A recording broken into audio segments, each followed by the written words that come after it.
લેવામાં આવે છે. કોણ એટલે કે ખૂણો. તો કેટલા માપનો ખૂણો? 90 અંશના માપનો ખૂણો.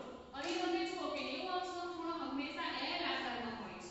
અહીં જે આ જે ખૂણો છે એ કેટલા માપનો છે? 90 અંશનો ખૂણો છે. એવી જ રીતે બીજી તરફ પણ હોઈ શકે 90 અંશ, ઉપર તરફથી પણ હોઈ શકે 90 અંશ અને આ રીતે પણ હોય 90 અંશ. બરાબર? તો કાટકોણ કોને કહેવાય? તો 90 અંશના માપના ખૂણાને કાટકોણ અથવા કાટખૂણો કહી શકાય. હવે આપણે જોઈએ લઘુકોણ.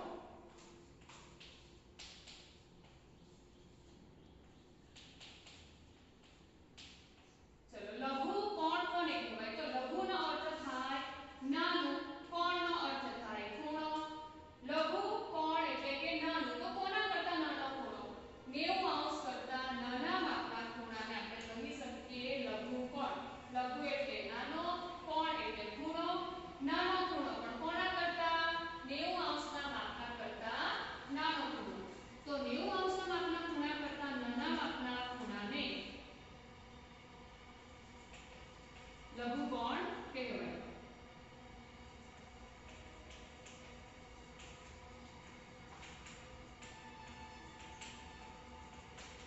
નાના માપનો ખૂણો એટલે લઘુકોણ.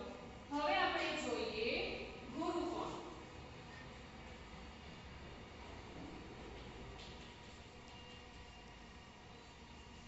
ગુરુકોણ કોને કહેવાય? તો ગુરુનો અર્થ થાય મોટો અને કોણ એટલે આપણે આગળ જોઈ ગયા કોણ એટલે ખૂણો. હવે ગુરુકોણ એટલે મોટો ખૂણો. તો કોના કરતા મોટો ખૂણો? 90 અંશ કરતા મોટા માપના ખૂણાને શું કહેવાશે? ગુરુકોણ. એટલે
માપનો સરવાળો